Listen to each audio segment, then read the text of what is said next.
The shout now. Well done, Bobby Johnson. Well done, Manchester United. It's a Sheringham, and Solskjaer has won it! And it's saved it! United again! Ready! A magnificent goal by Robin van Persie! Welcome to United Hour, your official Red Cafe podcast on all things Manchester United. I'm your host, Nick. I'm Imran. My name's Craig. And I'm Ed. Yeah, so now that we've won, everybody wants to be on the show, right? Only had two of us last week, but yeah, you're all back now, right? Glory fans. I didn't watch the match last week, though. Come on. Oh, that's no excuse. I wanted to be. Yeah, I think you did have some technical issues or something, didn't you, right? Yeah. So yeah, we'll let you off for that. I just didn't want to be. So Well, exactly. Imran doesn't do defeats. it's more fun to be negative after we've won. Yeah. Yeah, well, I did actually. We weren't even that negative last week, actually. I had a few people I knew listen to it. Even a couple of other fans of other teams were looking forward to listening to it. An Arsenal mate of mine, and he said, it was far too upbeat. I thought I was going to have a good laugh listening to United fans crying on the podcast. But yeah, you were all way too positive, really. But yeah, finally, we've got a win to talk about. 2-0 it was. I think we played really, really well as a team. We had some fantastic individual performances in the top of that. We should score many more goals, and we shouldn't be with the result open until the last minute, because it should be resolved much before. But yeah, I think it was a pretty good time to play Burnley, really. So yeah, not getting too excited just yet. But yeah, I mean, Imran, what were just give us your thoughts on the game straight off? I thought Burnley were really shit. Like really, really shit. And I thought we were okay. Decent in patches. Thought we started quite well. Dropped off a bit. But Burnley were just so bad that I didn't think we had to be out of any sort of gear to win that game, really. We kind of played them at a right time because obviously we're not in the best of form, but we've managed to find, well, I think Burnley and West Ham are the two teams in the league probably in worse form, so good to play one of them and good to get a win just before the international break. But I didn't think it was an interesting game. I didn't think it was a great game, but I'm glad we got the win. Yeah, I guess the big thing about this was just getting the 3 points. Like you say, we'd said it last week on the podcast that Burnley was a good one to come up to because they've been busy in the Europa League, and even since we last recorded, they got knocked out. I watched that game.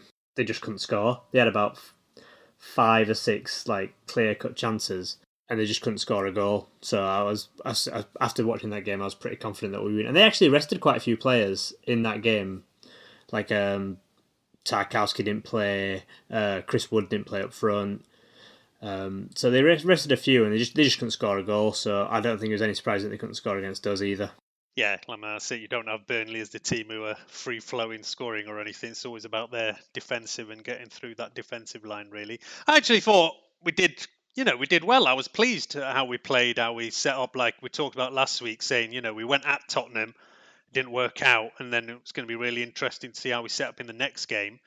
And I was just happy to see some kind of attacking intent, some kind of link up. Lukaku, Lingard, Sanchez, seems to be something going on there at least that we can work on and move forward with. But yeah, you're still not happy, Imran. I was happy with the win. I'm not unhappy that we won. Yeah. I'm very happy we won. And Ed, I think, I thought we had a pretty good first half, but I think you said you weren't as impressed. I thought it was kind of dire, to be honest. It's just the same shit over and over, just recycling the ball in front of a defensive line. Fair enough, we got a couple of goals, but it looked fairly uninspired to me. What did Sanchez do apart from the assist? Ran around a lot. He ran around a lot. I'm not even sure we've signed Sanchez. I reckon we need a DNA test. I mean, a lot of people after the game were saying he played really well. Like, he's getting quite a lot of praise, and I just thought he was all right. Like, he was fine. He did well for both goals. Fine. Yeah. Not amazing. Fine. Decent assist, particularly for the first goal. But I mean, I didn't see much from him other than that, really, in my opinion. No, I do agree with that. In fact, I was getting a little bit annoyed with him before, we put in that assist. And yeah, it was a great cross. And I guess that's the difference he makes. But yeah, he does give the ball away way too often, just like an absolute ridiculous amount. And then, yeah, that is a major issue. But if I guess that's the type of player he is. He takes chances to try and make things like that happen. He doesn't know. He doesn't always take. It doesn't. My main criticism is at the moment we don't have anyone attempting to run off the last man, and that's what I like to see a United team doing. It just doesn't seem to, and I know that's probably Mourinho's style, and maybe that's what we were getting when we signed Mourinho, and I was happy to have Mourinho, but it's wearing thin for me now. But yeah, that's it. I don't know what you expect, really. You know, like you say, that is the way Mourinho plays, and I don't know why you'd expect him all of a sudden to did it start a playing. bit. Lukaku got He him did do behind it a few bit. times. Yeah, he did sometimes, but a lot of the time it is just cycled around in front of the defence, and it's just never going to break a team down because they don't have to move. No, but you have to do that against teams like Burnley, who are just going to sit back and invite the pressure. I mean, what else are you going to do? Every team has to do that against teams like Burnley, and then you just have to find the killer pass, the right moment to get through it. Just, it's got to be the right timing. And yeah, I think I actually thought our movement was very encouraging between like the 3 or 4 attacking players, and that is something that we need to see more of. I think we looked better in the second half when we went down to 10 men attacking than we did in the first half with 11, when we were stretched and had to play balls in behind. Yeah, no, but at that point, they're obviously going at us and leaving space for us Yeah, to fair attack. enough. So Yeah. It's a totally different scenario. Like you say, even though it is 10 men, they're having to have a go and giving us much more space to go and counter. So yeah, it's a totally different match at that point. But no, I'm surprised at how negative you are. What about Craig? Am I the only one here who was happy with how it was going? I was quite happy actually. Yeah. Yeah. I mean, especially in the first half. We did play very, very well in the first half. I think. Obviously, the second half was a bit more of a scramble because I think we kind of laid off a little bit and invited them quite a bit more, which was a bit stupid. But overall, I was quite happy with the game. I wish we could have done better. I wish we could have put away more of the chances. All of them would have been nice because we'd have had about 8 goals then. But I think our finishing was very off. But I was happy overall. Yeah, I have actually seen Lukaku getting a fair bit of stick after this game, even though he's obviously scored 2 goals and won the game for us. But people are starting to question, is he going to be able to do it for us when it really matters? Is he that, people used to talk about Andy Cole, that whatever, he needs 5 chances to score 1. I do kind of see where that's coming from, especially with the missed goal against Tottenham, and he had a decent chance against Brighton. But yeah, I guess when somebody scores 2 goals, it's difficult to really complain about it. What do you think, Imran? Is he the one who's going to do it for us all the way through? Or... I don't know. He does miss a few. But all strikers miss a few. It's just they have to put it away when it matters, and Lukaku's not really done that stuff. I mean, even in Van Persie's heroic season, he still missed like a couple of good chances every now and then, but he always put it away when it mattered, I guess, apart from arguably in the Champions League.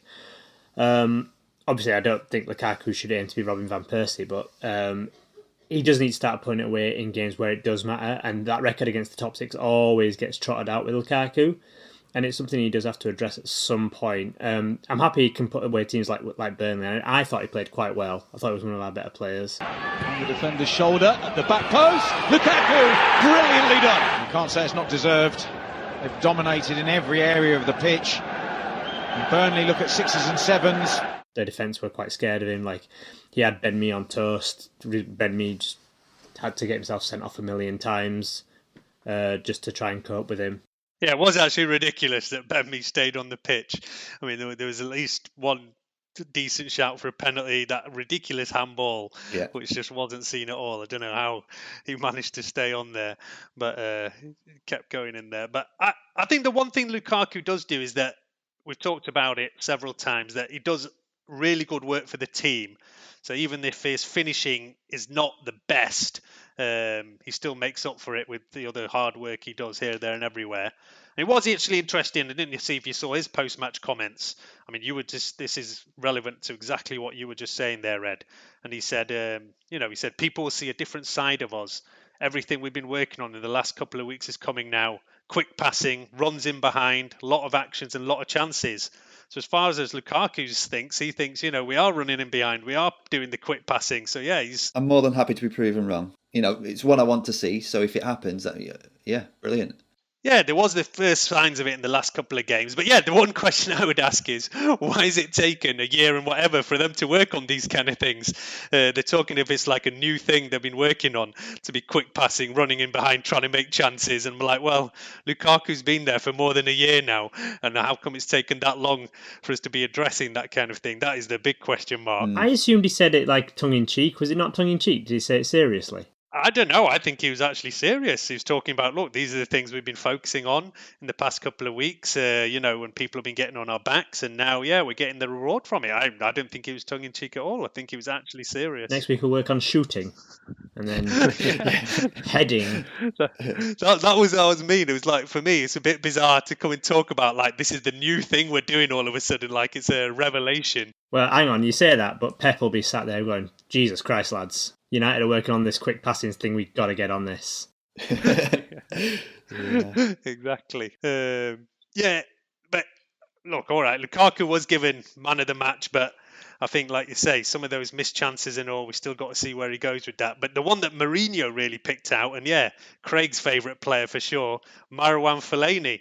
He was asked, post-match, which player do you really think made the difference? And he basically gave it all to Fellaini. He played this much more defensive role than we've seen recently, almost part of the back three, really. I mean, Craig, do you give him any credit for this display? Really going to make me do this, yeah?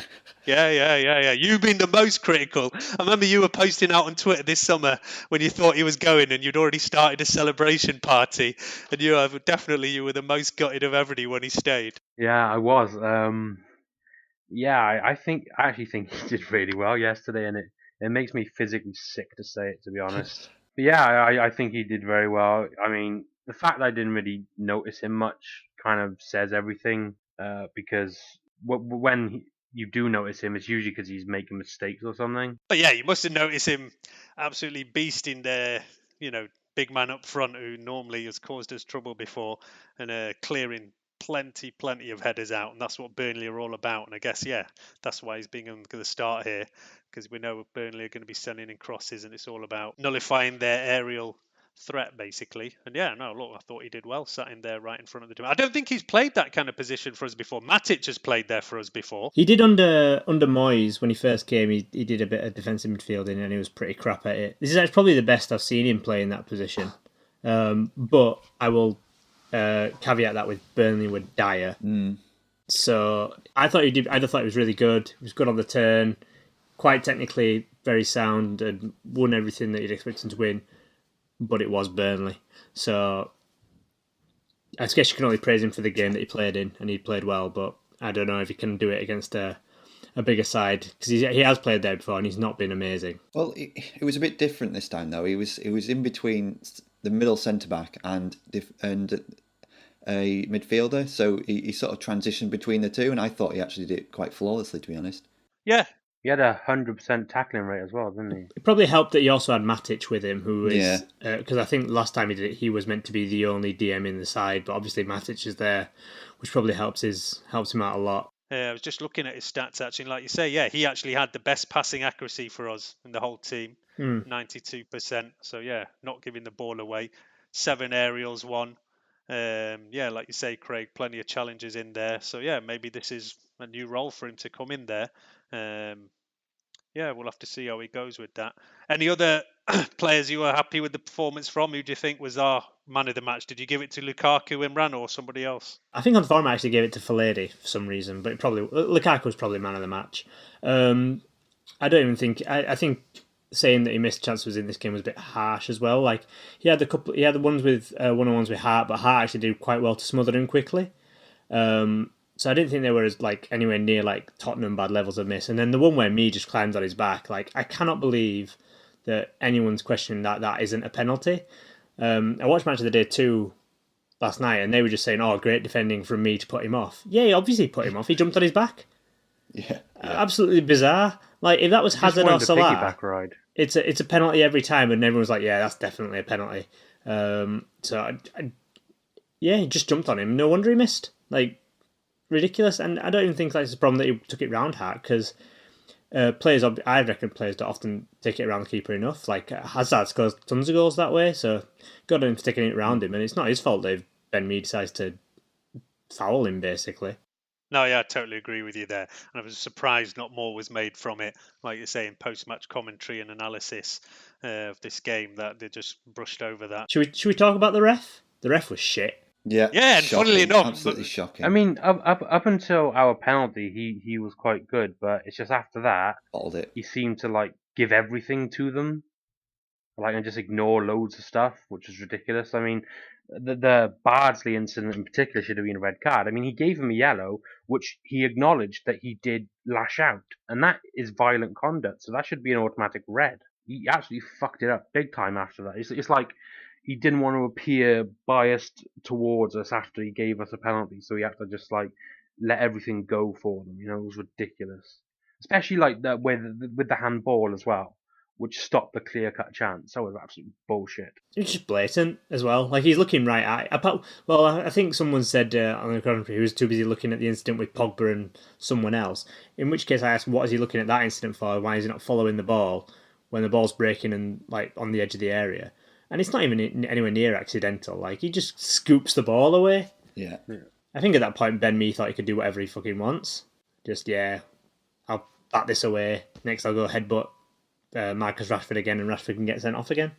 That Bardsley thing was... It's one of those things, weirdly. Like, apparently kicking a player is less worse than, like, slightly putting your head into someone.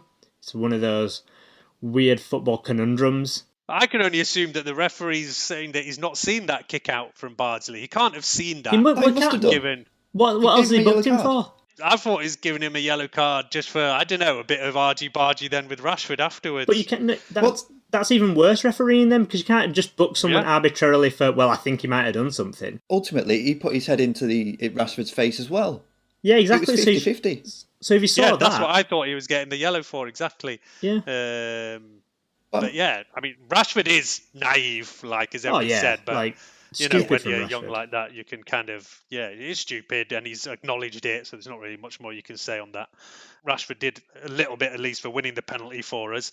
Did you think that Lukaku was anyone expecting Lukaku to step up and maybe make his hat trick? I don't know. He seemed to like taking penalties for some reason, Lukaku. He took them for Everton a few times when Leighton Baines wasn't taking them. I'm pretty sure. I might have made that up actually, but he definitely should have taken it. I thought Pogba was a bit, because he did ask for it, and I thought Pogba should have given it to him.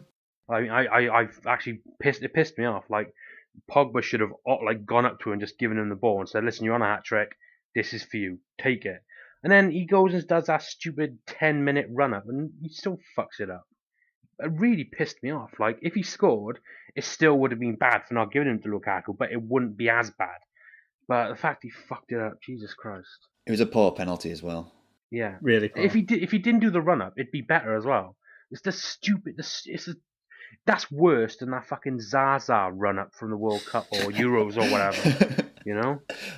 Well, it was also Lukaku would have, if he took a penalty, would have got a perfect hat trick. Yeah. I know it's a completely nonsense arbitrary thing, but that pissed me off a little bit. Like, Lukaku's first for us, good for his confidence, and I just don't see why he didn't give him the ball. We were 2-0 up against Burnley.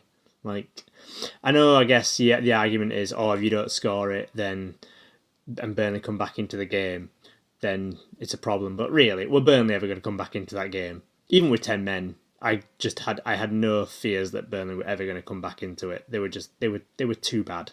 Yeah, but even then, we have played against teams like this last season, struggled to break, not even last season, but about 4 seasons, and struggled to break down that kind of team and all.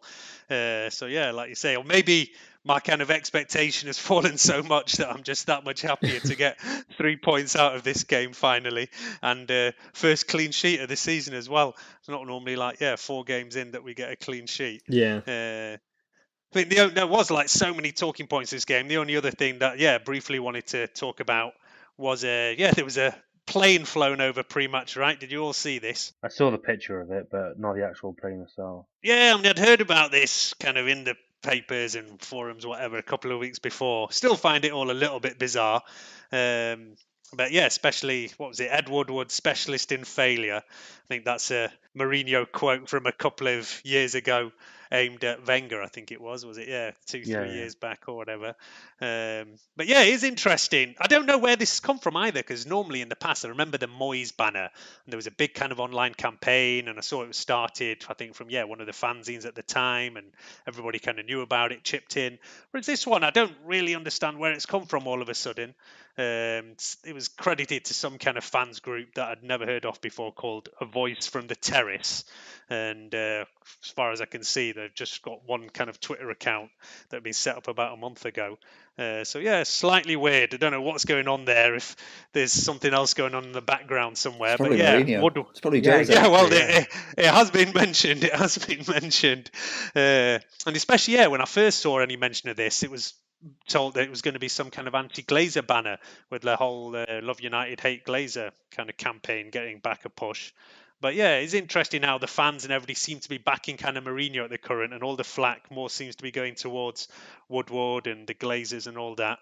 I mean, possibly, it's time to talk. Imran, we missed you on the podcast last week, because I know that you've been a lot more scathing about Mourinho than me and Locker were last week on it. And so, I don't know. You tell us. Like I say, a lot of the fans seem to be blaming Woodward and the Glazers. But I think you're already started on the Mourinho out bandwagon, right? Well, first of all, like, Woodward is a knob. So put that out there. Woodward's shit at his job. He shouldn't have that job anymore. Planes are a bit ridiculous. I don't know why anyone would buy a plane to fly over a ground, especially now. Like, it's been done a million times and everyone just laughs at it now. And any point that's trying to get across on the plane just looks a bit stupid because everyone thinks it's a bit daft to do it. I don't know. What's wrong with an old-fashioned banner? Why can't they just put a banner into the ground and unfurl it in the stand? Like, it's free. Yeah, I think planes tend to get a lot more media coverage, don't they? So, I think that's what it's normally about nowadays. I mean, I vaguely understood it back in the Moyes day. It was almost, he was given a lot of time by the time people started flying banners. But this, 3 matches into the season. But, look, that's the main question, though. Like you say, all right, Woodward deserves the flack. But, I know you've been very critical of Mourinho. So, where do you place the blame of our start to the season? Is it on not recruiting players, or is it down to Mourinho? The whole thing's a shit show. Woodward's not running things really well. He should be backing the manager. He shouldn't be making football decisions. But at the point where he's not backing the manager, then why have we still got that manager that he's not backing in? And I worry, especially after the Spurs game. Like, we were so far behind Spurs. And I know people, like you guys were saying, if Lukaku scores that first one, then the game's different. I don't think it's that different. We're still quite poor in defence, and all it would have meant was Spurs would have come at us a bit harder, and we'd have had to stand up to it, and I don't think we would have been able to. We probably would have lost 3-1. No, but surely we would have gone more defensive after scoring. Yeah, but our defence is terrible. Like, it's not good. Even in this game, Burnley had a couple of chances just from not great defending. Like, the first goal Tottenham scored was from a corner. I don't care how defensive you are. Like, a corner's a corner. Like, that goes in. It doesn't matter if you're sitting back or whatever. I don't see how it really changes. I still think Tottenham would have been too good for us. And in terms of Mourinho, I do think his time's up here, just because he has never been able to, like, for him to work out with us, he would have to do something that he's never done before, and that managers in general nowadays never do, which is turn things around to, like, a great extent. Mourinho's never shown, like, when things get tough with Mourinho at clubs, he gets going, and that's happened everywhere he's been. He's not really good under pressure, and he starts losing it a bit, like he did in that press conference. And so basically we have to rely on Mourinho doing something he's never done before. So that's one. And doing things that he's not done with us so far, which is play a better style of football, improve players, which we haven't done. Like, all our new signings don't seem to improve at all, bar 1 or 2 maybe. And even they don't improve by leaps and bounds. So he's got to not only change himself, but change what he's doing at the club. And then not only that, managers in football these days just are never able to turn it around anymore. And you could say, because they don't get time. But they don't get time because it just doesn't happen. And even when they do get time, like Wenger, got so much time, and he could never turn it around after it went sour for him. The league's a different beast now as well. You you can't have time because the league is so competitive. We've got 6 teams competing for top 4 places. Before it was just the big 4. Say if Mourinho came into United during the big 4 and Fergie retired earlier, he would have had more time, and he probably, if he did get into this situation, he would have been able to turn it around because the competition was that bit less. Yeah, that's fair. But even then, when the competition was a bit less, it's like with the way modern players are these days, players are just more quick to down tools than ever before because they know that they'll just outlast the manager.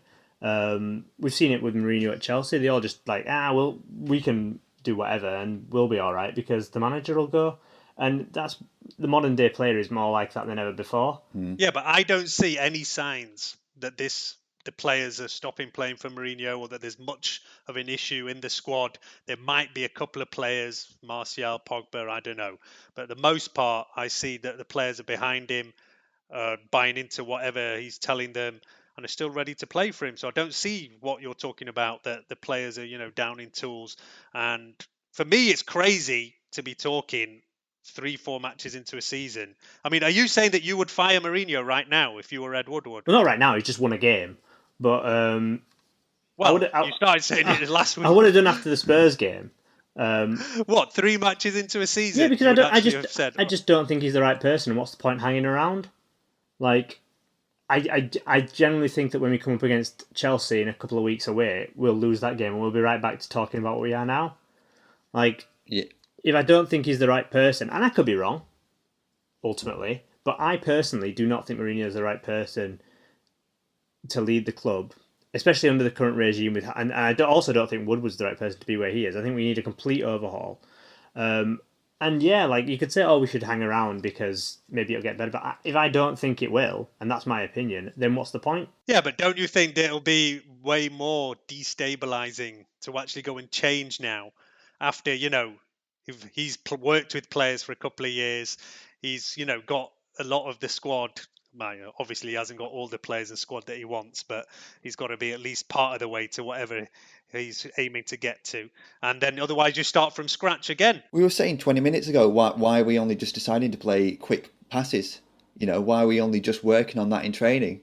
At this point, I'm sort of in Imran's boat now. I think maybe at the end of the season, depending on how it goes, perhaps sooner if the results don't come during the Christmas period, I don't think Mourinho's the right man long term anymore. No, I can totally understand saying, look, we'll give him this season, or even, let's see where we're at Christmas and see where we're at. But for me, it's absolutely ridiculous. So what's the difference between Christmas and now? Because we just started the season. He's had you go and change 4 matches into the season. It's just mental. Like but then you totally wait till Christmas, destabilising everything. If you wait till Christmas and we're like mid-table or something. Well, I don't think we will be mid-table. But then, because I think even if things aren't great, I still expect us to be in the top 4 by Christmas. Right, that's fair. But if someone was to think that we wouldn't be, like Chelsea weren't, that's one season, then isn't it better to get rid of sooner rather than later? It's like Swansea. Swansea held onto their manager way too long last season. I'm not saying obviously we're going to go down, but they held on thinking, it's going to change, and then it just never did. Yeah, but that's Swansea. Yeah, but that's different. That's Swansea. That's relegation. It's like different scenarios. I mean, and you're talking about a manager. He's had a lot of backing. He is working to something. And like the main thing for me is, do you think that there's any issue in the squad? Do you think players are not playing for him? Because I don't see that at all. I don't think they're not playing for him per se. I think it's more like I don't think they're giving it their all.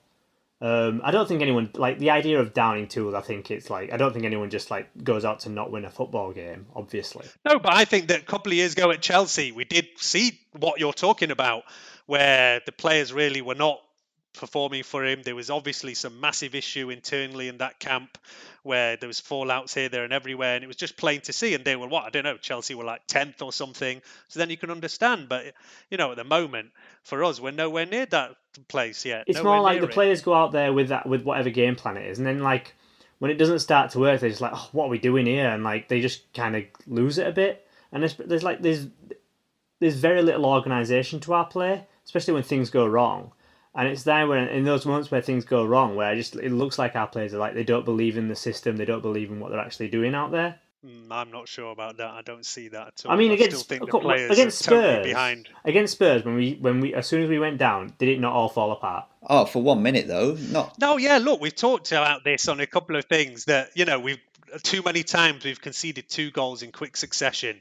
And there is definitely an issue there. And for me, I put that mostly down to, as I've said several times, lack of having a proper leader on the pitch, who's the person who can normally calm the team down when one goal goes in and stop that second goal from happening. And that's why it's happened way too many times now. But I don't generally see the kind of issues you're talking about. I still think these players are following his game plan, even from one week to the next, where he's changing things drastically in lineups, in team selection. There's big changes, but they're still like mostly following out to whatever his game plan is, as far as I can see.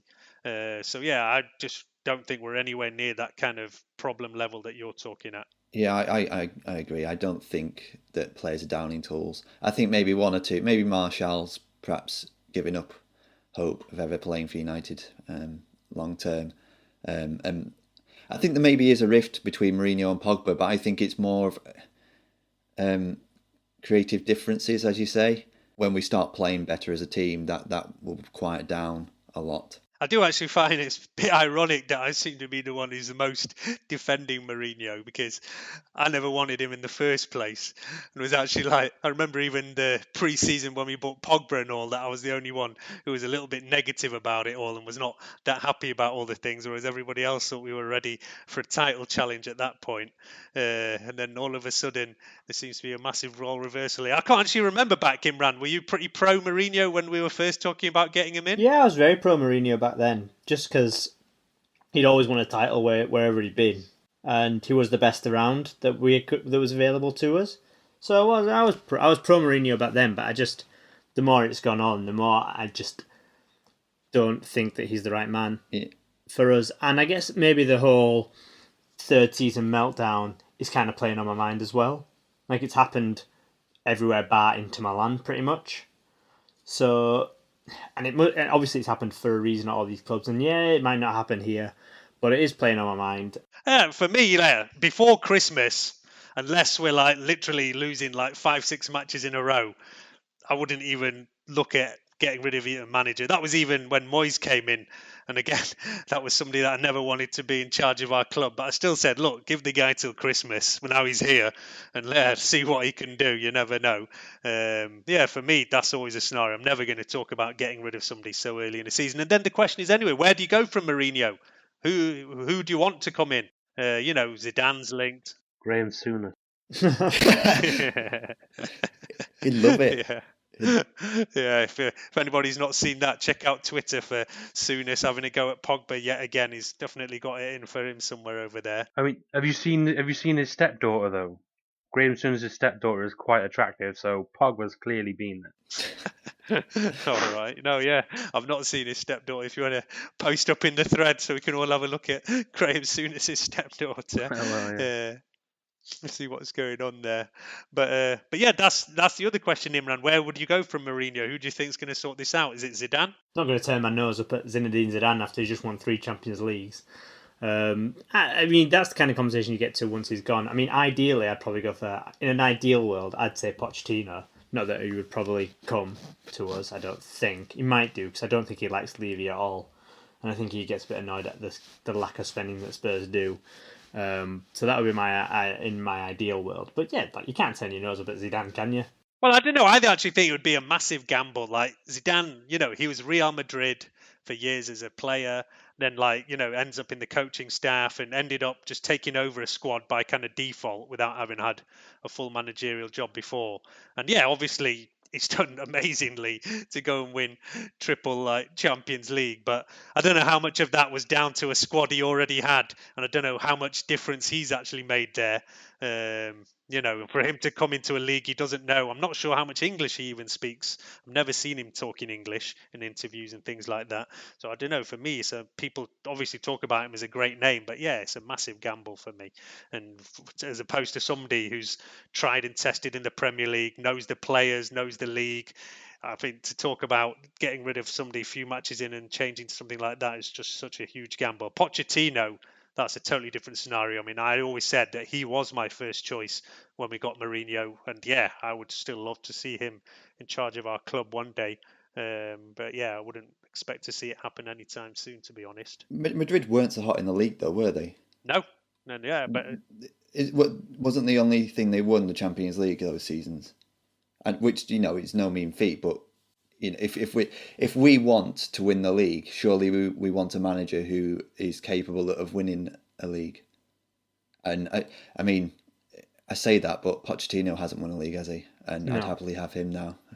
yeah, Pochettino's got different resources and he's playing with a different level of money and everything. So yeah, for him to win the league would just be a ridiculous achievement. But he should have won an FA Cup or something like that by now. That is the big block against him, that he's not even managed to win one of those trophies. Well, we could always get Simeone and just play shithousery football. Yeah, well, that has been my issue with Mourinho, has been the style of football. Whereas in the last couple of matches, it at least has been a bit better. And I don't know if there's anything in this now where maybe Mourinho started to feel that things could start turning against him. And he's now, made a big effort to go out and start connecting with the fans. He obviously went out at Old Trafford in front of the Stretford end. You weren't there for that match, were you, Imran? No, I wasn't there. I had to give my tickets up for that one. As we said last week, I was at the other end and down the tunnel by then anyhow. But yeah, we then saw it again at this Burnley game where he's kind of gone down in front of all the away stand, who were amazing. Could hear them all day on the commentary singing out there. But yeah, he went out and made a big effort to go out into the stand there and show his presence over there. So I don't know. He's obviously making a big effort now to connect with the fans. He sees that the fans are ready to back him if he plays a more kind of attacking style of football. I mean, I was a little bit surprised myself because, yeah, online on Red Cafe, there is quite a, already Mourinho out movement. I've just seen there's a poll there and more than 50% of people are saying they already want him gone. So, in fact, yeah, you're in the majority on Red Cafe at the moment, Imran. But it's like, I think it's slight. It's like 55%, 45%, a lot of that will something be like that. With emotion in it as well after the Spurs game. But I mean, I'd love it if he turned it around. Don't get me wrong. I'm not willing us to lose every game now until Mourinho goes out. I'd love it if he turned it around, and that would be amazing. But like I said, he'd have to do something that he's never done before. But then, if he does, then great. I don't could be here for a while. Yeah, he could be. And the one thing as well that was the big difference is that, like you say, he always had this third season meltdown, but he also always won the league in the second season. So I think he often walked away from these jobs saying, listen, you're the one who's losing out because I've won you the league anyway. So what more did you want? Whereas he's not won anything with us. So I think that his ego... You want a treble? What you want about Nick? Yeah. Yeah, right. Well, I would actually give him the Europa League. It is a bit harsh to say he's 1-0. Like the Europa League is like, probably the third best thing you can win, I'd say, after Champions League and the Premier League. So yeah, it's something. But yeah, look, those are the two major trophies, and you've got to get one of those to say it's a success. And I personally just think that he doesn't want to walk away from this, where it would be the first time he would leave a job and people would say, yeah, you failed there. You didn't win the league. You didn't win the Champions League. So that's why, whereas in previous times when, like you say, things have gone bad, he's almost made it go from bad to worse with the way he's been in the press. And whereas this time, I say, he's going out of his way to endear himself to the fans. And how long do you wait, though, Nick? Well, I said I'll wait till Christmas. But say it's just enough at Christmas. How long do you wait then? Yeah, look, if we're in the top four and still in the Champions League at Christmas, then I wouldn't be talking about sacking him. What about next season? No, I'll reassess in the summer. Because if we keep doing that, we just end up in an Arsenal situation, don't we? No, but I actually don't think that the Arsenal situation is so bad. I think they... Whoa, come on. Hey, look, their problem has always been lack of investment. Yeah, I don't blame Wenger that much for where they're at. They've underinvested for years and years and years, and that's where they're ending up now. Now they're struggling to be a top four team now. It's hardly any surprise. I think that's fair, but I still think Wenger was perhaps at least 3 or 4 seasons long in the tooth by the time he finally went. It was, but Imran said, nobody ever turns it around. Often Wenger did still manage to nip into the top four most years after terrible starts to the season. But yeah, it was just, you're right, it was a couple of seasons too long, probably. Yeah, look, like I say, for me, to talk about this early in the season is just crazy. At minimum, let's see where we're at Christmas and reassess in the summer. I do agree with Imran that we have more problems kind of at board level. I find it difficult to believe that Ed Woodward is actually making calls on players and things like that, because it's kind of always been quite well known that the guy is not a footballing person. I just assume he's getting advice from somebody else. And, there's been a lot of talk about getting in a director of football. And I don't know if there's already these kind of people who are advising him. Maybe he's close to certain agents or somebody, but I can't believe that he is making these calls. But yeah, there is definitely some kind of discord in the background for sure. And it is something that needs to be sorted out. But at the same time, I question, is Mourinho somebody who should just be backed for sure without any questions? He's somebody who's ready to always maybe play a bit more of a short-term game by spending a lot of money on older players, which, like you say, is not a long-term, doesn't work when people are looking at a long-term business plan. It is a kind of short-termist way of doing things, and he's already been backed on players like Matic, Sanchez, who are, past maybe peak years and paying a lot of money for them. But in fairness, one of those signings is probably his best signing. Yeah. Matic, yeah, fair enough. And yeah, I think you do need those kind of finished products who are going to go straight in the team and make the difference. But yeah, I can see the argument against paying big money for somebody like Alderweireld at the same time as well. If you're getting rid of one of Smalling or Jones, they're late 20s. Why keep? Well, Jones is injured all the time anyway, so get him off the books and get a player that can actually come in and perhaps make our defence stronger. Surely that makes sense. No, yeah, and I think that is a bit of a problem that we've got a bit of a bloated squad. Yeah. I mean, you look at the players who are sat in the stands every week, and it's actually pretty ridiculous. Like, I think Mata, I saw him in a box behind me in J stand last week, and I think he was in the away end for this game. Players like Pereira, McTominay, Damian's not even been sold. I thought the idea was he was going, and now he's taking. Well, that was it. These players are on the wage bill, earning tens of thousands, and don't even make it onto the subs bench. And we still that's even when we've got a couple of players who are out. Jones is out, Rojo's out. Dallo is still coming back. I think he actually had his first game in the youth team this week, so we might see something of him soonish. Sorry, can actually going back to Burnley slightly. Can I just mention Valencia is probably the worst player I've seen play for us in a long while. No, I mean, Valencia, I think he's done a pretty damn good job in that position for a couple of years. Valencia's like 10 times the player that Darmian is for a start. I'm not saying but then, right back, but like, to say he's the worst. Darmian's an Italian League 2 player, isn't he? So therefore... No, Darmian's an Italian international. Yeah, well, that says more about the Italian defence than it does about Darmian. By virtue, Valencia can't be our worst player then because we've got Darmian and Lindelof. That's come right out of nowhere. That Valencia. I was just watching him, and what does he do? He always takes a second touch instead of just putting the cross in, and then the movement goes. I just don't. What does he do? Granted, he's a right back at the first, and yeah, I think I find it quite bizarre. I think he's one of our more reliable players. I've no issue with seeing. He has dropped down a level. I think he's dropped down a level from what he was, but he's nowhere near as bad as someone like Darmian or Lindelof. I wouldn't expect Darmian to get in the team though. That's the thing. But he does sometimes. And Lindelof started this game. No, he didn't. Jones started the game, didn't he? No, Lindelof started. No, Jones was injured in the last match. You're having a mare here, Ed. You're having a right there, right? Well, no, I just think Valencia is a waste of space. I'm sick of him, especially when we've got Young that could play there just for a season or two. Yeah, but Young's better at left back. He wasn't great at right back when he played before. Shaw's looking really good though. Yeah, no, that's it. There's no question. But yeah, for me, I play Valencia at right back every day ahead of Young at the moment. Just I think Young's better off on the left and only filling in on the right in emergency situations. Don't agree with you at all there. Like, yeah, as Imran says, he was delivering quite a few assists even from right back like a couple of years ago, and possibly is taking the safer option nowadays because he's not getting any younger. I certainly don't think it's not our like a worst defender.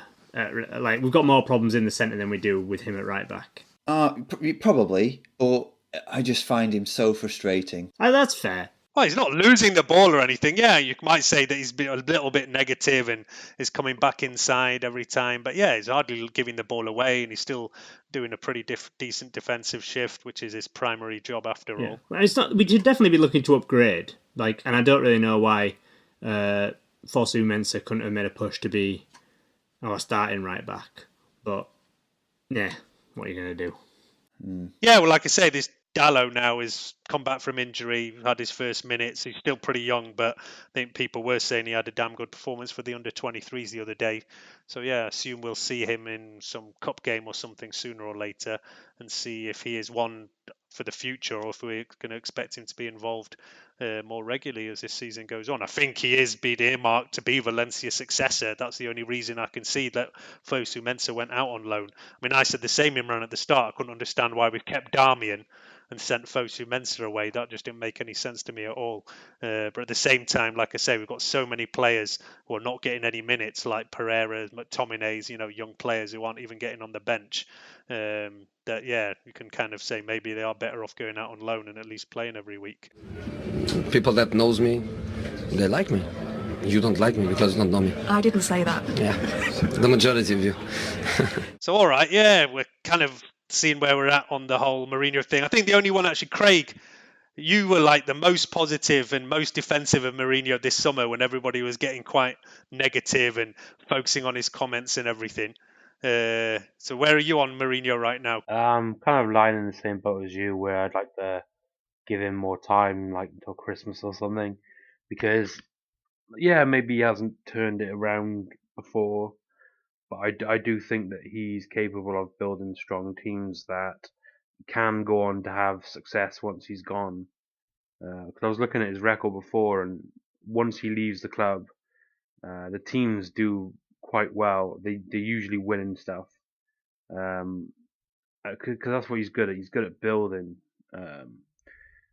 Yeah, he's not. Don't say building foundations. No. We've heard that from someone else. No, I wasn't going to use that word. He's just good at building squads that can go on to have success. To be honest. Plus, I've always wanted Mourinho ever since Fergie was retiring. I wanted Mourinho. So the day they actually appointed Moyes, my heart sank. Well, I think we were all in that boat. Yeah. Yeah. So the thing is, like, I kind of like, I do want him to succeed at the club, and it's also partly because I've always wanted him there as well. Yeah, you're a Jose fan, so you want to give him every chance to succeed, basically. Yeah, which is actually the opposite to me. Never wanted him there in the first place, but yeah, I'm willing to give him the chance now. The one actually really bizarre comment he made this week, and I'm still trying to work out why he said this. Well, it's, he was talking about all the leagues he'd won, and how, like he does every week now, what a great manager, I'm the greatest manager, and all this. And then he talked about how he said, I've won the league here, won the league there, Champions League, and he said, getting second place last year was his greatest achievement. I mean, I can what is that. What do you think he's actually trying to say there? Is he just is the only thing I can think that he's saying there is saying this squad is so shit that I came second with this squad and I should be getting awards for that or something. I can't understand what else he's possibly getting. Well, the alternative to that is that City are the greatest team ever in life ever. So I'd rather take that we're shit. Yeah. For me, do you remember when Romero was going to be in goal and he said that Romero was the best goalkeeper because he only, on the day he's the one in the team and he's the best. Yeah. I think this is in the same vein as that, where he's saying it about his team currently to big them up, to make them feel something, to make them feel special. He's not going to say, the Champions League with whoever was my greatest achievement, because then the team's going to be like, oh, Jose, what the fuck, man? Like, he's going to say something about us now, to make us feel special. Could just be winding the press up. Could be that maybe. too, yeah. I think he does that pretty well every week, to be fair to him. So, all right, then, moving on, looking forward to where we're at. Obviously, we've got international break coming up now, which isn't great timing for us. We'll probably get about 5 of our players back injured and ruin any kind of momentum we might have tried to start. But yeah, let's see where we're at after this international break. I know Shaw's been called up, and I assume plenty of our players will be away.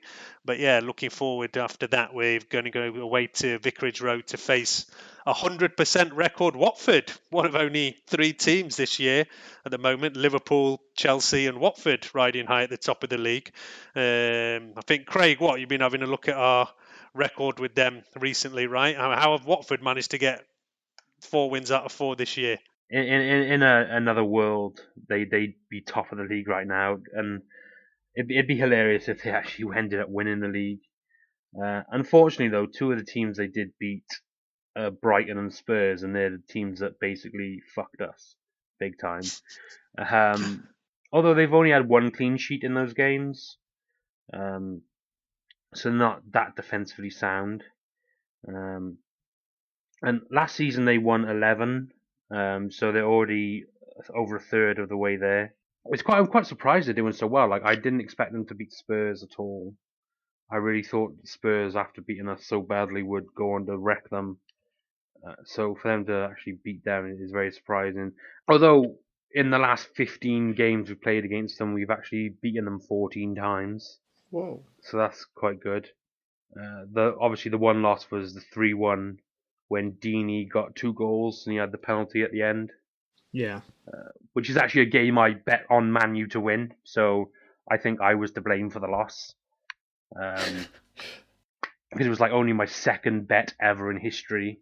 And I thought, yeah, easy bet, little bit of money. But nope, went totally against me. Gamble responsibly, folks.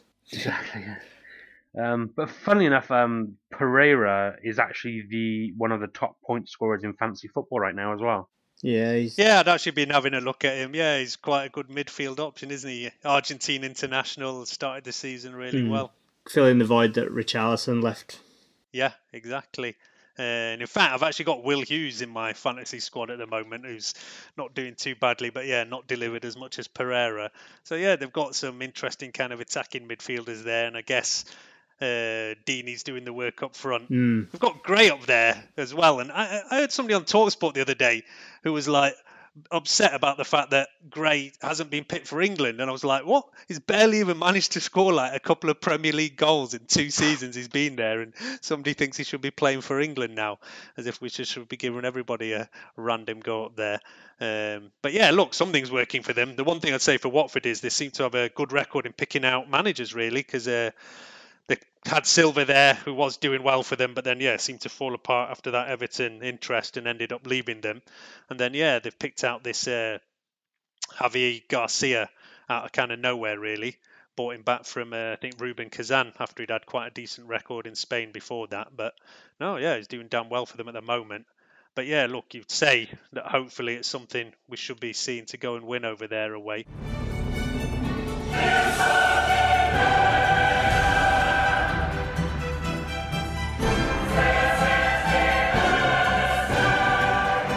Completing the draw in Group H, it's Juventus against Manchester United, Valencia and Young Boys.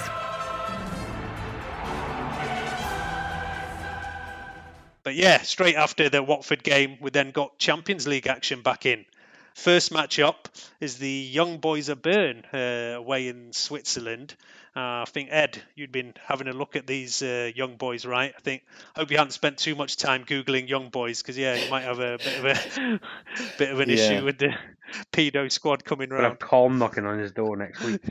I had to explain to my American wife what Young Boys is. That was a fun conversation. Well, they're currently top of the Swiss league with 18 points, and that's 8 points ahead of second place. So they're in pretty hot form. They've not lost a game. In fact, they've won all of the league games.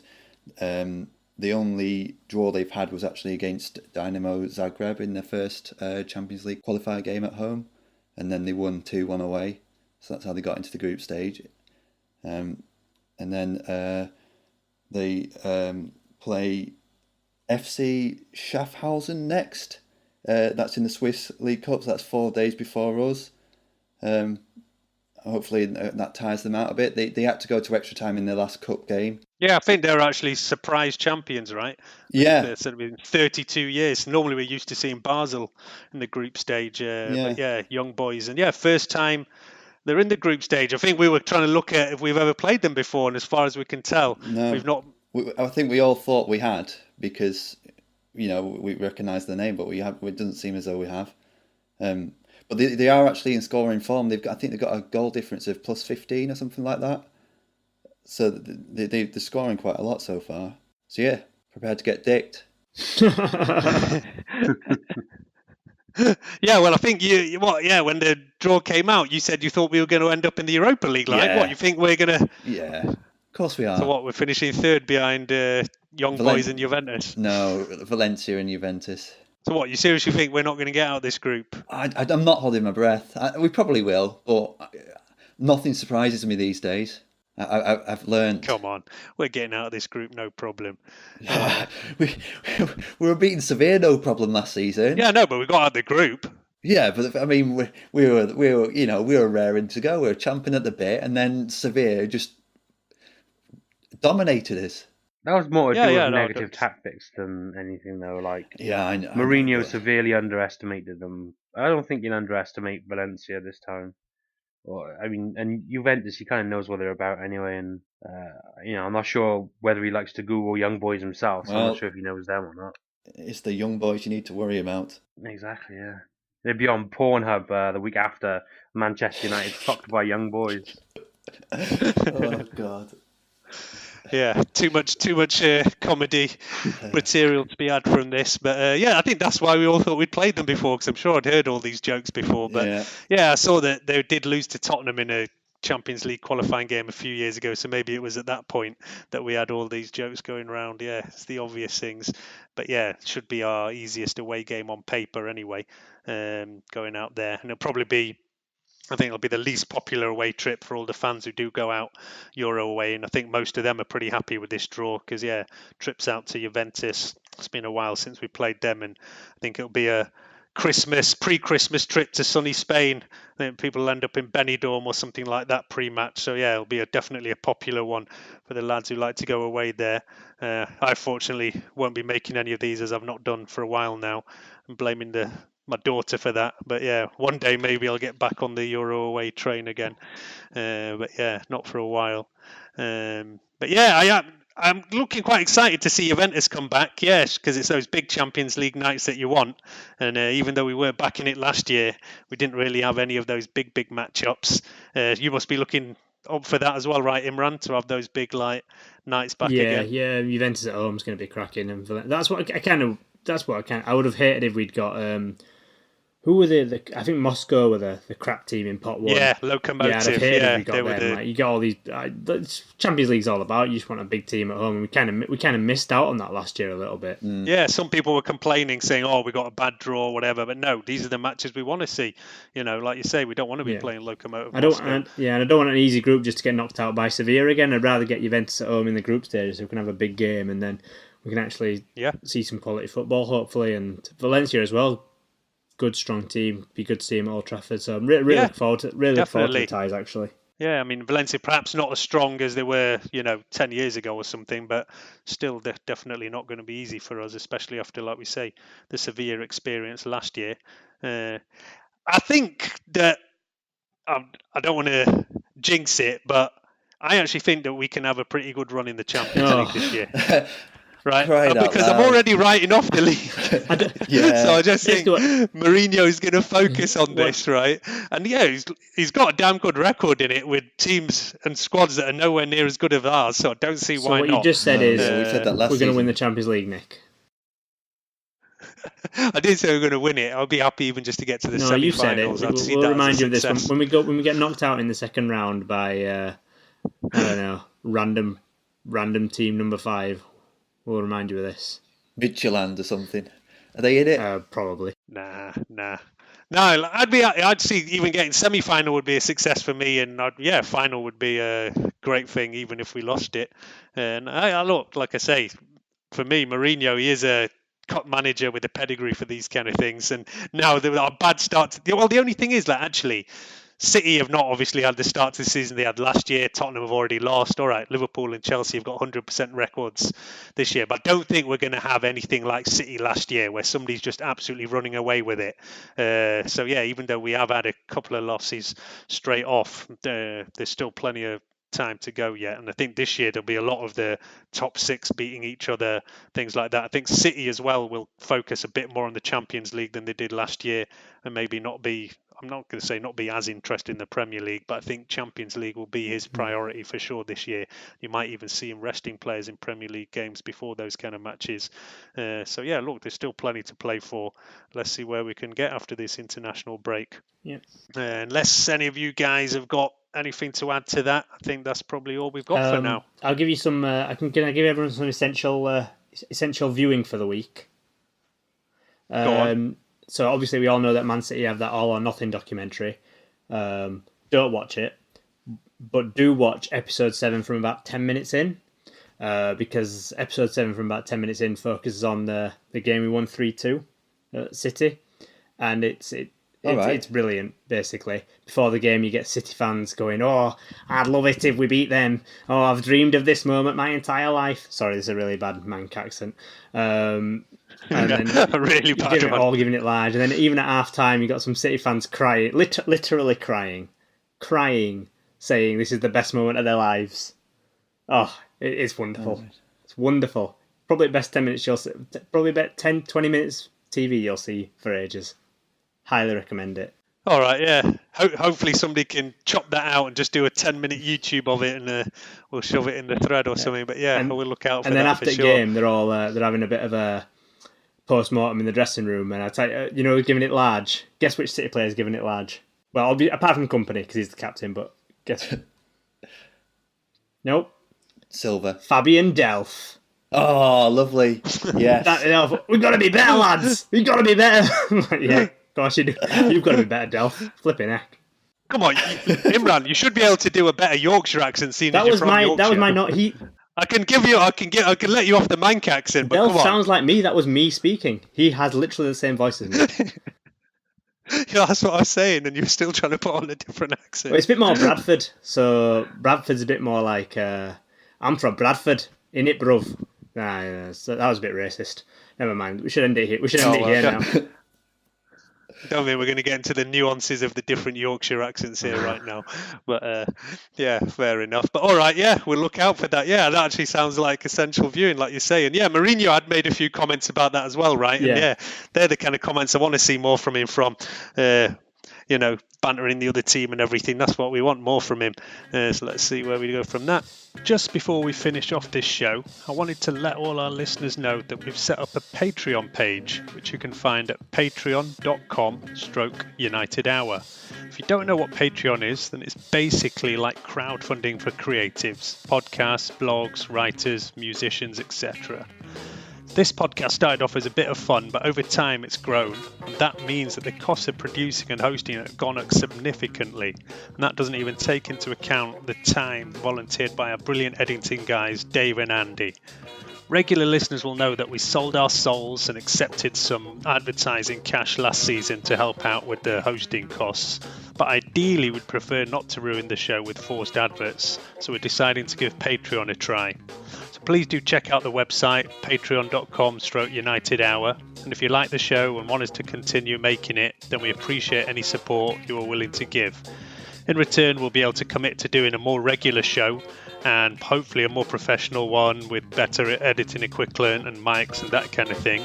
And we can also offer you some extra content to any of our backers. So yeah, please do check it out, patreon.com/United Hour. All right, that's all from us, boys. Good night. Cheers. Bye. Good night.